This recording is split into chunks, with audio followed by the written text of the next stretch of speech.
Pasukan bawah tanah Jokowi menurut saya ini blunder. Ya, laporkan Roy Suryo malah ya bikin Gibran di pinggir jurang.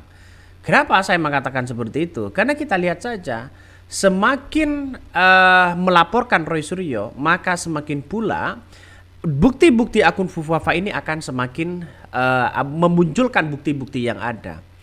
Kalaupun toh pada hakikatnya Roy Suryo dipanggil dan bahkan Roy Suryo mengatakan dan menantang, ya, saya nggak apa-apa dipanggil oleh Barreskrim Polri, silakan mau dipanggil. Tapi toh pada hakikatnya 99% bukti itu akan sudah dipersiapkan oleh Roy Suryo dan kawan-kawannya. Saya kira pakar telematika itu paham betul bagaimana cuitan-cuitan Fufafa ini yang dianggap sama dengan gerak-gerik apa yang dilontarkan oleh seorang Fufafa begitu kan dengan seorang Gibran.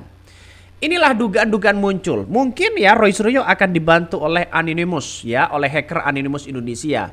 Bukti-bukti itu muncul. Bagaimana bukti-bukti yang awalnya begitu kan banyak yang kemudian menemukan tweetnya si Gibran ini begitu kan ya di media sosial ya termasuk Cili Pari di situ ya dianggap sama dengan apa postingan apa yang dilakukan oleh Kaskus Fufafa.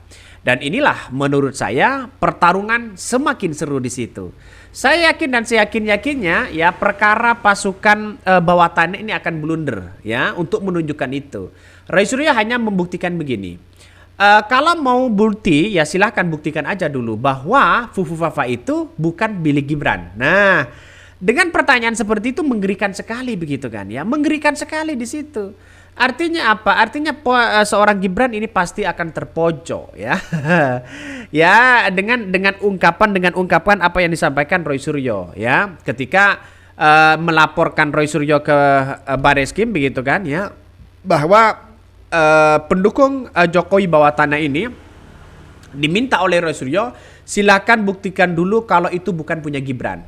Saya sudah persiapkan bukti-bukti yang ada. Itu betapa kerennya Roy Suryo ya yang kemudian menganggap bahwa ayo kalau mau dibuktikan bersama-sama. Akhirnya sampai sekarang ya tidak terbongkar begitu kan. Artinya apa? Proses Roy Suryo itu belum dipanggil. Nah, pada kenyataannya alasan satu persatu ini sangat mengerikan begitu. Bagaimana apakah Fufafa ini pemilik Gibran atau bagaimana ya? Atau siapa begitu? Walaupun Gibran sudah mengaku ini bukan punya Gibran ya. Bahkan Kominfo mengatakan sudah tidak tahu. Ini semakin dugaan semakin kuat bahwa apa yang kemudian dilakukan oleh seorang Fufafa ini begitu kan ya. Dugaannya makin sudah kuat bahwa diduga punya Gibran. Dan sekarang muncul lagi nama-nama baru di situ begitu kan ya. Saya kira bahwa dari akun Formspring juga muncul diduga punya Gibran ya karena yang bertuliskan di situ adalah Cili Parinya begitu kan ya di akun Kaskus Fufafa itu. Kalau di di akun Formspring itu muncul Raka Ginarli mungkin kalau nggak salah begitu kan. Itu menunjukkan bahwa ada sesuatu yang kemudian kita pertontonkan. Saya yakin dan saya yakinnya Prabowo selama ini mungkin agak diam-diam untuk mengikuti dan mengusut siapa pemilik akun Kaskus Fufafa itu. Sehingga Prabowo juga diam-diam, keluarga mereka juga marah begitu kan ya. Ketika dihina, dilecehkan, kemudian ada 11 artis dan sebagainya. Lantas apa yang terjadi? Ya kita tahu bahwa persoalan-persoalan ini tergantung dari siapa yang kemudian untuk membuka secara transparan. Apakah pihak kepolisian mau untuk mengadili ini semua? Nah, kan itu logikanya. Nampaknya Kominfo terus kemudian pihak-pihak yang berwenang nampaknya sekarang sudah diam begitu masalah soal Fufafa ini. Karena mungkin orang akan menduga tidak lepas yang namanya dugaan itu punya Gibran. Nah, saya kira sekali lagi saya katakan bahwa ya tergantung dari hukumnya. Kalau memang benar-benar ada bukti itu, ya silakan diproses hukum. Kan enak begitu kan. Kan enak di situ. Makanya kita sebagai sebagai warga negara Indonesia begitu kan, kita harus andil dan paham bahwa hal-hal kayak begituan tidak boleh dilakukan. Ternyata orang-orang yang memfitnah Prabowo di tahun 2014-2019 adalah pendukung seorang Jokowi. Nah, ngeri-ngeri sedap masalah soal-soal kayak beginian ya. Dan bahkan ini menjadi bumerang loh begitu ketika Roy Suryo nanti ya dipanggil ya untuk diminta bukti-bukti yang ada. Maka Roy Suryo juga setidaknya kan melaporkan juga, mengumpulkan bukti-bukti yang valid ya. Terus kemudian lawannya begitu yang melaporkan ya, dari tim relawan Jokowi juga diminta begitu bagi Roy Suryo untuk bagaimana membuktikan bahwa ini adalah bukan punya Gibran. Kita adu-adu argumentasi di situ, tidak hanya melaporkan.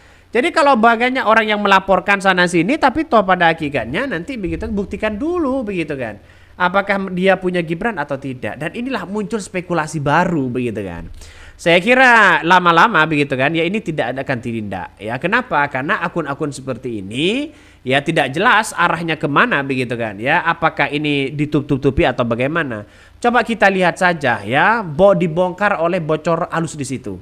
Bocor halus mengatakan bahwa istana mencoba menghapus rekam jejak ya si Fufu Fafa ini. Nah, seperti itu apakah pertemuan Jokowi dan Prabowo indikasi bahwa akan melindungi seorang Gibran? Nah, banyak yang kemudian multitafsir di situ. Makanya saya berharap besar bahwa hal-hal kayak begituan ya, hal-hal kayak begituan harus benar-benar terungkap. Makanya saya mendukung betul kalau Roy Suryo ini dipanggil ya. Kenapa? Ya satu sisi biar lebar lah kita bahwa bagaimana Fufu Fafa ini punya siapa dan sebagainya. Artinya secara tidak langsung bahwa Fufu Fafa nantinya akan terungkap. Ya kan ini sangat meresahkan sekali begitu. Ternyata bukan pendukung Prabowo yang menghina Jokowi di tahun 2014-2019. Ternyata kebanyakan adalah pendukung-pendukung dari seorang Jokowi. Inilah pada kenyataannya orang-orang akan melihat begitu kan ya. Bahkan saya yakin dan saya yakin-yakinnya bahwa Fufu Fafa ini mungkin Prabowo sudah tahu siapa pemilik akun itu. Makanya nanti di Kominfo jangan dikasih orang-orangnya Jokowi ya. Nah, lantas bagaimana pernyataan dari Roy Suryo yang mengatakan bahwa 99,9% diduga punya Gibran? Ya bisa saja terjadi karena Roy Suryo sudah meneliti soal-soal kayak begituan begitu kan ya. Sudah ada bukti di situ. Ini semakin menarik untuk kita bahan diskusi begitu. Apakah semuanya berpihak kepada kekuasaan atau bagaimana?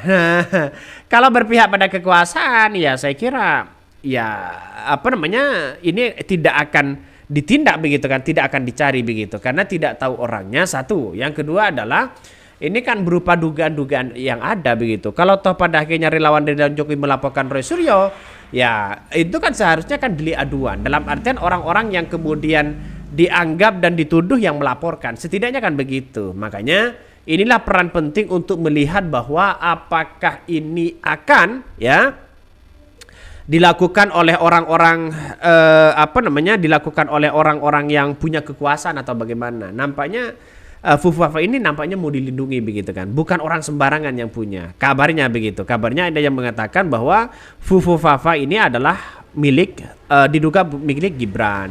Tapi dari pernyataan seorang Prabowo begitu luar biasanya. Mereka mengatakan siapapun orang-orang yang menghina, menghujat budaya-budaya kita begitu seperti itu, ya itulah yang menghambat demokrasi kita. Prabowo nampaknya memberikan sinyal dan memberikan tamparan keras kepada si Fufu Fafa yang kemudian melakukan hal-hal kayak begituan. Mungkin begitu kan. Karena apa yang terjadi selama ini justru Prabowo sudah merasakan dan keluarga-keluarga mereka. Bagaimana difitnah tahun 2014, bagaimana dia difitnah besar-besaran di tahun 2019, sehingga Prabowo 2 kali mereka kalah. Sangat-sangat disayangkan memang begitu kan ya, dengan kayak begituan. Maka saya yakin dan saya yakinnya suatu saat nanti begitu kan ya, kalau ada orang-orang yang seperti itu, kita lihat saja. Ini kabarnya terbaru begitu kan ya. Kabarnya Fufu Fafa itu akan ditelusuri betul-betul luar biasa. Dan bahkan ada akun baru namanya Form Spring. Nah itu akan diungkap bagaimana, apakah diduga juga punya Gibran atau bagaimana. Kita tonton selanjutnya ya. Next saya akan buatkan videonya nanti ya di konten-konten nanti ya selanjutnya. Mungkin itu yang kami sampaikan. Tonton terus channel dari Podcast Rakyat ini. Jangan lupa di subscribe.